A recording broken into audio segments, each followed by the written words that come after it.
اچھا ایک سوال یہ ہے جی کہ نبی رسول اور امام میں کیا ایسا فرق ہوتا ہے جس سے ان کے درمیان تفریق ہو سکے؟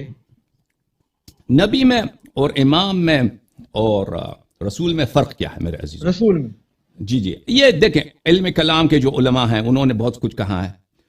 ہمیں علم کلام کے علماء سے فی الحال کام نہیں. آپ شیعہ کے متعلق پوچھتے ہیں. دیکھیں ہمارے احادیث میں جو آئے ہیں، ہمارے احادیث میں جو ہیں، رسول اور نبی میں فرق یہ ہے کہ رسول کو فرشتہ نظر آتا ہے اور نبی آواز سنتا ہے، اس کو فرشتہ نظر نہیں آتا. اچھا یہ فرق نظر آیا.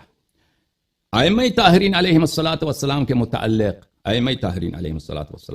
ان کے بارے میں احادیث فرشتوں کا نظر آنا مختلف ہے. بعض احادیث میں ہے کہ ائمہ علیہم الصلوۃ والسلام کو فرشتہ نظر نہیں آتا لیکن وہ بات سنتے ہیں. فرشتہ ان کو نظر نہیں آتا، بات سنتے ہیں. لیکن دوسری احادیث میں ہے کہ فرشتے ان کو نظر آتا ہے. یعنی احادیث ہمارے جو ہیں اس میں مختلف ہے.